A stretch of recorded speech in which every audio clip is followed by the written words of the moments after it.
News, सच जरूरी है। नमस्कार, एमएनएस न्यूज लाइव में आप सभी का स्वागत है। मैं हूं आपके साथ अर्शी अंसारी। आइए देखते हैं देश और दुनिया की तमाम खबरें। शिंदे गुट भाजपा का मुर्गा है, मुर्गियां कभी भी काटी जाएगी, संजय राउत। नए संसद भवन का पहला वीडियो देख गदगद हुए बाबूलाल मरांडी। एग्रा विस्फोट कांड पीड़ितों को ममता बनर्जी ने दी होमगार्ड की नौकरी, सिर झुकाकर मांगी माफी। आइए देखते हैं खबरें विस्तार से।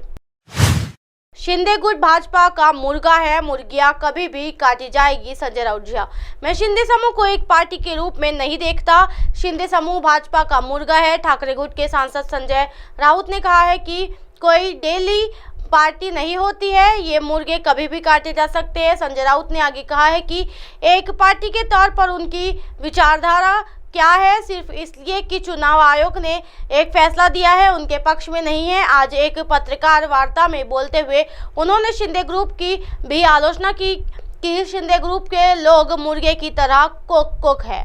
जी हाँ, इस बीच संजय राउत ने आगे कहा कि बीजेपी फड़फड़ाने वाले मुर्गे की गर्दन पर एक बार बुरी फिराएगी। जी हाँ, छुरी फिराएंगे, भले ही उन्हें 22 नहीं बल्कि 5 लोकसभा सीटें मिल जाए, ये बहुत ज्यादा है। उन्होंने विश्वास जताया है कि पिछली बार हम 19 सीटों पर जीते थे और 19 सीटों पर जीतेंगे। उन्होंने ये भी कहा है कि कश्मीर फाइल्स, केरला स्टोरी के बाद अब महाराष्ट्र के पावर ड्रामा पर डायरी ऑफ महाराष्ट्र खोका नाम से फिल्म बनाई जाएंगी।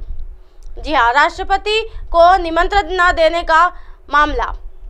संजय राउत ने कहा कि नए संसद भवन का उद्घाटन 28 मई को होगा।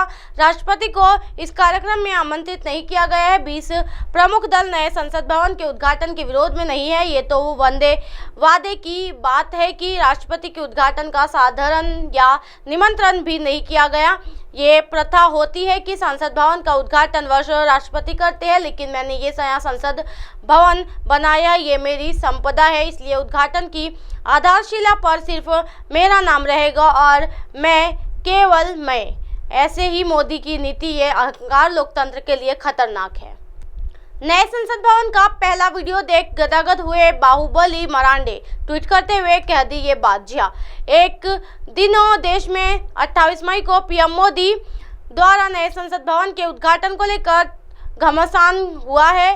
कांग्रेस समेत 20 दलों में इस कार्यक्रम के बहिष्कार का ऐलान किया गया है, जिसको बाद बीजेपी विरोधी दलों पर हमलावर है। ऐसे में झारखंड के बीजेपी नेता बाबूलाल मरांडी ने एक नए संसद भवन को भावी पीड़ितों के लिए उपहार बताया है। जी हाँ, बाहुबली मरांडी ने ट्वीट कर कहा कि भारत के लोकतंत्र के नवनिर्मित मंदिर का उद्घाटन होने जा रहा है। देशवासियों की आशाओं आकांक्षाओं का केंद्र नए संसद भवन भारत की भावना है। नया संसद भवन हमारी भावी पीड़ितों को उपहार है। नया संसद भवन भारत की विकास गाथा का प्रतिबंध है। नया संसद भवन, आइए हम सभी इस राष्ट्रीय उत्सव में सहभागी बनकर नए भारत के यज्ञ में अपनी आहुति दे। झागियों ने किया विरोध। जी हाँ, बता दें कि नए संसद भवन के शिलान्यास कार्यक्रम के समय तत्कालीन राष्ट्रपति रामनाथ कोविंद को न बुलाने और अब उद्घाटन के समय राष्ट्रपति द्रौपदी मुर्मू को न बुलाने को झामुमो ने बीजेपी का आदिवासी और दलित विरोधी चरित्र बनाया है। वही कांग्रेस भी इस मुद्दे पर बीजेपी को निशाने पर ले रही है। ऐसे में नए संसद भवन को उद्घाटन को लेकर झारखंड में हो रही राजनीति को बकवास बताते हुए बीजेपी के सचेतक बिरंची नारायण ने कहा है कि कांग्रेस और झामुमो आज खुद को आदिवासियों का हितैषी बता रहे हैं। उन्होंने आज़ादी के 75 साल में पहले किसी आदिवासी को राष्ट्रपति क्यों नहीं बनाया। जी हाँ, 27 मई की बैठक का एजेंडा। प्रधानमंत्री नरेंद्र मोदी 27 मई को नीति आयोग के संचालन परिषद की 8वीं बैठक की अध्यक्ष करेंगे। बैठक में मुख्य रूप से देश को 2047 तक विकसित देश बनाने के उद्देश्य में स्वास्थ्य, कौशल विवाद, महिला सशक्तिकरण और बुनियादी ढांचा विकास समेत कई मुद्दों पर चर्चा की जाएगी। इस बैठक में सभी राज्यों के मुख्यमंत्री, केंद्र शासित प्रदेशों में उपराज्यपाल और केंद्रीय मंत्री शासित होते हैं।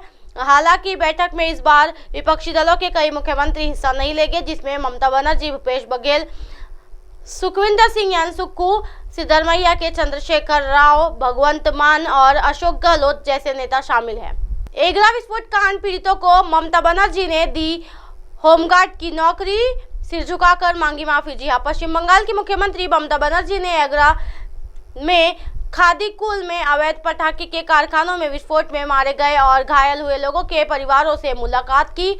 शनिवार सुबह करीब 11 बजे उन्होंने पीड़ित परिवार से मुलाकात की। ममता बनर्जी ने पीड़ितों के परिवार के सदस्यों को होमगार्ड की नौकरी दी और 4 लाख रुपए का चेक देकर आर्थिक मदद की। अवैध पटाखे की फैक्ट्री में विस्फोट के 11 दिनों के बाद ममता बनर्जी गांव में पहुंची और सिर झुकाकर माफी मांगी। जी हां, ममता बनर्जी ने कहा, इस घटना ने हमारी आंखें खोल दी है। मुख्य सचिव के नेतृत्व में अवैध पटाखे की फैक्ट्री को लेकर एक कमेटी बनाई गई है। ये 2 माह में रिपोर्ट देगी। अवैध पटाखे की फैक्ट्रियों में काम कर किसी की जिंदगी बर्बाद नहीं होनी चाहिए। जी हाँ, उन्होंने कहा कि बहुत से लोग लालची होते हैं और पैसे के लोभ में इस तरह का काम करते हैं। उन्होंने ये भी कहा कि पीड़ित परिवार को 2.5 लाख रुपए मुआवजा दिया जाएगा और प्रति परिवार एक होमगार्ड की नौकरी दी जा रही है। ममता बनर्जी ने मृतक की परिजनों को चेक सौंपा। जी हाँ, ममता बनर्जी ने कहा, यहाँ पटाखे की अवैध फैक्ट्री में 11 लोगों की मौत हुई है। जो लोग काम करते थे और मर गए, उनके परिवारों को प्रति संवेदना है। इस घटना ने हमारी आंखें खोल दी है। हमने फैसला किया है कि रिपोर्ट अगले 2 महीने के भीतर मेरे पास आ जाएगी। मुख्यमंत्री ममता बनर्जी ने कहा कि इस घटना के लिए वह सिर झुकाकर क्षमा मांगती है। यदि वह कुछ और कर पाती तो कर पाएगी। यदि अवैध पटाखे की फैक्ट्री की जानकारी मिले तो औसी को बताए। यदि औसी कार्रवाई नहीं करेगा तो उसका तबादला कर दिया जाएगा। जी हाँ, खादीकुल में 16 मई को अवैध फैक्ट्री में हुए विस्फोट में फैक्ट्री मालिक भानुबाग समेत कुल 11 लोगों की मौत हो गई थी। सीआईडी जांच में खुलासा हुआ कि धमाके के बाद घायल भानु पासा के राज्य ओडिशा भाग गया और फर्जी आधार कार्ड के साथ वहां एक अस्पताल में भर्ती कराया गया था।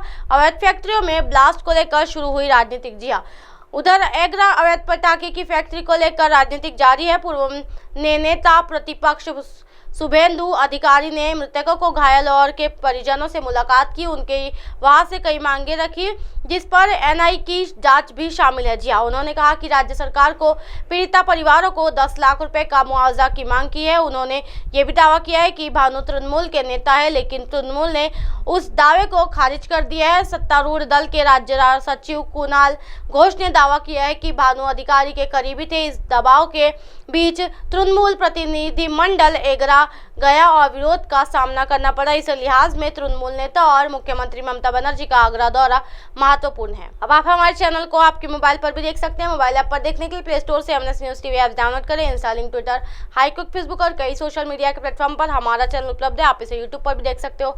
आप हमारे चैनल को लाइव भी देख सकते हो www.mnsnews.com पर। फिलहाल वक्त हो चला दर्शकों ब्रेक का। ब्रेक लौटने के बाद देखिएगा देश और दुनिया की तमाम खबरें। बने रहिए एमएनएस न्यूज पर। नमस्कार।